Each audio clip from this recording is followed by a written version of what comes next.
الرجيم بسم الله الرحمن الرحيم وإنك لعلى خلق عظيم قيل لرسول الله صلى الله عليه وسلم ادعو على المشركين قال النبي صلى الله عليه وسلم إني لم أبعث لعانا وإنما بعثت رحمة أو كما قال صلى الله عليه وسلم.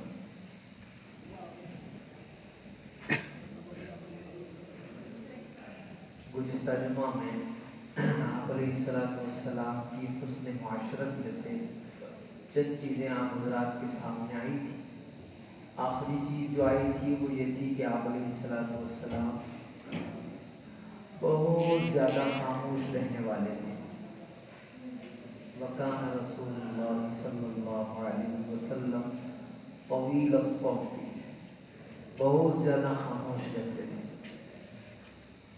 خاموشی یہ ایک بہت بڑا جوہر ہے.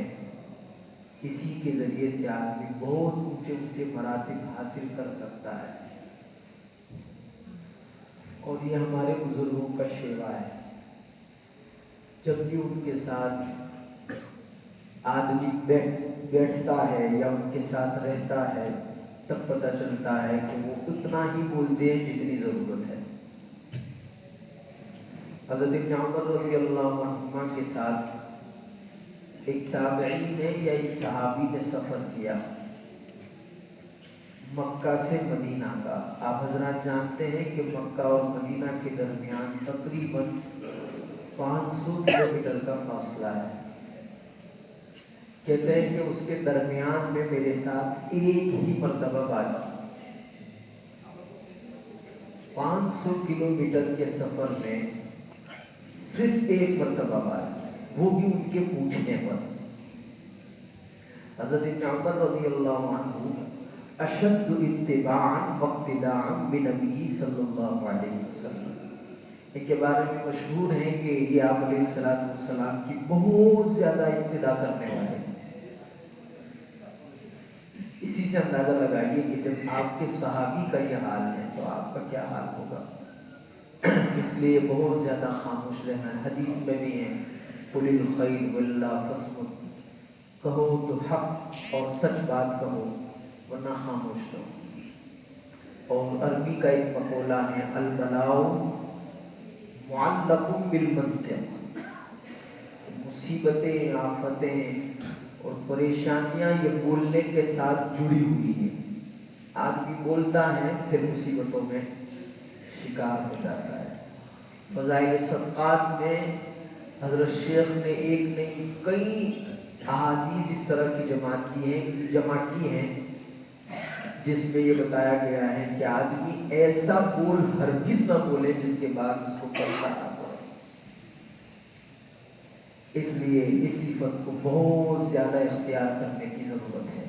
آج ضرورت بھی اسی کی ہے. اللہ تعالیٰ ہم سب کو عمل کی توفیق نصیب فرمائے.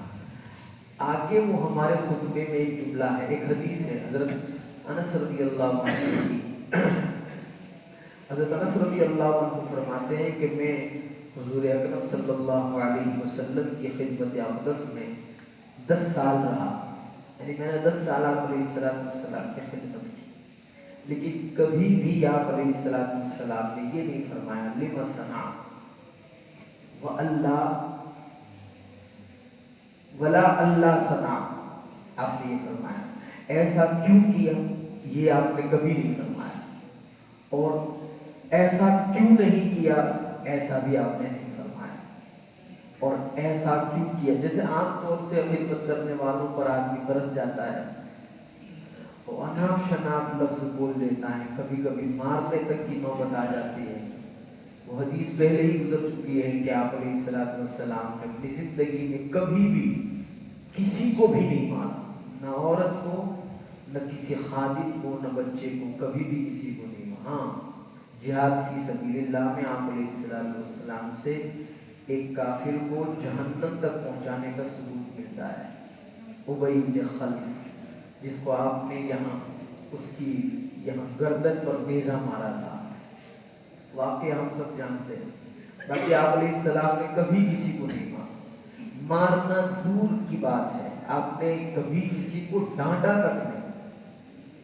ہر دم ہر وقت قریب رہنے والے حضرت انس رضی اللہ عنہ فرماتے ہیں کہ مجھے کبھی بھی آپ نے ایسا نہیں کہا کہ بھئی ایسا کیوں کیا اور ایسا کیوں نہیں کیا، آپ نے ایسا کبھی نہیں فرمایا. ہم ذرا اس حدیث کی روشنی میں اپنے آپ کو جھانکیں، اپنے اندر تک کو دیکھیں کہ کیا میرا رویہ اپنے ماتحتوں کے ساتھ اس طرح کا ہے. اگر نہیں ہے تو مجھے اپنے نبی کی اتباع اور آپ کی سنت پر چلنے کی بہت ضرورت ہے. آگے جو حدیث ہے اس میں یہ ہے کہ آپ علیہ السلام نے کبھی بھی کسی کو بھی، یہ تو ہر وقت کے پاس رہنے والے تھے، ان کو نہیں ڈالا. جو لوگ آپ کے مخالف تھے، جو لوگ آپ کے دشمن تھے، ہر وقت قتل کرنے کے اوپر آمادہ تھے اور نہ جانے کیسے کیسے القاب سے آپ علیہ السلام کو برے القاب سے پکارتے تھے. کبھی کہتے تھے جادوگر ہے، کبھی کہتے تھے پاگل ہے، کبھی کہتے تھے شاعر ہے. جیسے ہماری زبان میں کوئی ایسی اٹھ پٹانگ حرکت کرنے لگ کہتے سایہ پڑے، سایہ لگ گیا، کسی کوئی چیز اس کو لگ گئی. تو اس طرح کی چیزوں سے لوگ آپ کو پکارتے تھے. آپ علیہ السلام نے ایسے لوگوں کو بھی کبھی بھی برا بھلا نہیں کہا ہے. فرمایا حدیث میں کہ حضور اکرم صلی اللہ علیہ وسلم سے یہ مطالبہ کیا گیا کہ آپ جو ہیں ان مشرکین کے خلاف دعائیں نہیں کرتے. اب دعا کرتے ہیں ایک جھٹ سے ختم ہو جائیں گے اور اسلام کا اور مسلمانوں کا راستہ صاف ہو جائے گا. تو آپ علیہ السلام نے کیا شاندار جواب دیا. آپ علیہ السلام نے فرمایا کہ میں لوگوں کو برا بھلا کہنے کے لیے نہیں بھیجا گیا. لعان لعن سے بنا ہے، یعنی لعنت کرنا. لعنت کا جو حقیقی معنی ہے وہ تو یہ ہے کہ اللہ کی رحمت سے دور ہونا.